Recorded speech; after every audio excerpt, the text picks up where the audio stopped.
something out of nothing. Like, Oh. How can you make something out of nothing? Awesome. According to the human brain and the human intelligence, there has to be something for it to become something. But that something is so subtle, it's so refined, that we call it nothing. Because human beings or human comprehension has not been able to grasp or research that absolute nothingness, absolute something, everythingness. In their instruments, they have not been able to take it in their laboratories. There is no ephemerical proof that this something is there, and therefore for all practical purposes we call it nothing. This is the human explanation, and I'm sure that you will be happy with this. But I go further. I say, even if there is nothing, God can make creation out of nothing. That's why God is God and we are we. He can do the impossible, do the illogical, do the unreasonable, do that which is beyond human comprehension. Otherwise, what's the difference between God and man? That's why God is God, because He goes beyond human comprehension. Even the highest imagination, even the highest genius, even the highest intuition, even the highest God cannot comprehend what the Lord God can do. Can we humble ourselves at this juncture? Right? Doesn't make sense.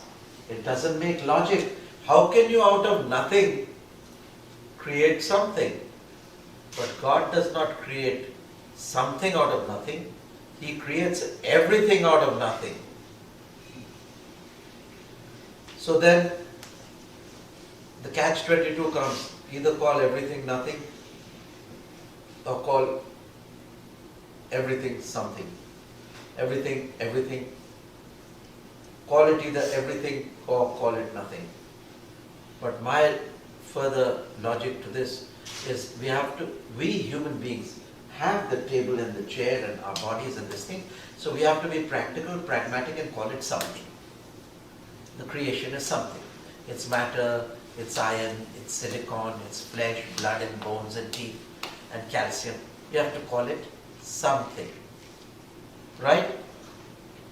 But don't tell God what He should call whatever. Out of the nothing is everything created. Out of the nothing is everything created. I'm going to stop here till you settle down. So the young gentleman has asked the question, what's your name? Bhanu. Bhanu has asked the question, how can something be created out of nothing? I believe I made this statement somewhere in one of my talks. I remember that when I was listening to your audiobook. The audiobook. Out of the nothing is the everything created. Right? Right. So I'm going to repeat the answer. Out of the nothing, the everything is created. The first answer is, at the human level, the human tin-ticking mind of, say, the Newton or the Einstein or the Jagdish Chandra Bose, the great scientists, or even the secondary gods, like the god of wind, fire, water, Neptune, Zeus, Agni, Varun, even the secondary gods, the answer would be that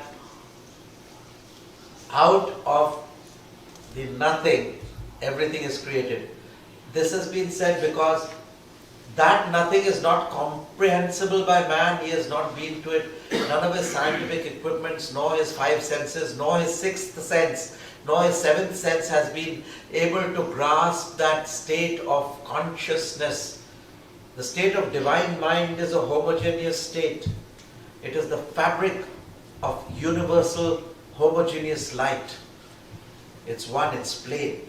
And when at the beginning of time the homogeneous light gets a ripple of the divine thought, by permutation, combination, it makes creation. Light creates sound, sound creates form. Form intensifies by permutation, combination, from the subatomic gunas, astral gunas, to the subatomic electron, protons and neutrons, which make the atom, which make the molecules, which make the living cell and therefore make life. So, nothing here could mean that it is so subtle that it's not comprehensible by man and the secondary gods, therefore we call it nothing, but it has to be, something is made out of something. Nothing cannot be created out of Nothing. or something cannot be created out of nothing. I go a step further. Now I've given the first argument, it's satisfactory, that it's so subtle beyond the human senses, beyond the five senses that, and the instruments, that we cannot grasp that frequency of isness. God is the isness. God is the isness of the zero, not zero. God is the isness of the being, not being. Yet He is above being and not being. He is above matter and spirit. What He is, we know not what. That's why God is God.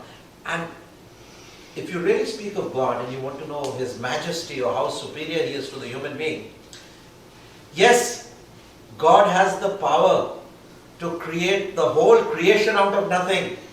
It's not a subtle thing even. That's why God is God and man is man. Because man's understanding stops. The Sankhya philosophy proved it thousands of years ago under the Rishi Kapil. 200, 300 years BC, 600 years BC. They said that nothing can come from nothing. Only something, no matter how. So therefore, bereft of all religion and cults and creed, I practice a scientific pathway to know the truth that is me. The physical body is, the hand is not me, the eye is not me. It gets injured, it dies, decays in death. What is that survives? That which survives my physical body. That's my supreme consciousness. To that end, the only purpose of man's sojourn on this earth is to seek the supreme indweller, the divine indweller. All else is secondary details. All religions are secondary details. Don't believe unless you know. Then how do we know? Practice the necessary means to achieve the necessary ends. Don't push your cult or religion on others. You don't be my religion, I'm going to shoot you. These things are happening in the Middle East. Shocking. That man can be a brute and man can be the God. So yoga is a method to transform you. It's a method of transformation. It's an alchemy of total transformation. To transform you from man the brute to man the man to man the God. The person the brute to person the man to person the God. The alchemy of total transformation. I have to talk very fast because I have to hold your attention span. That's why I did speed up. And now since you're all with me, you must tune into my magnetism, where I'll pull you to me, and you must feel the energy that I'm giving you. Mind is obsolete. It's about 1 million years old. Discard it. Like your iPhones, you discard every year. The knowingness is important and awareness, not the mind. You go into a library, inhale, walk out. You know the knowledge of the whole library. Mind is very slow and cumbersome. Okay, next question.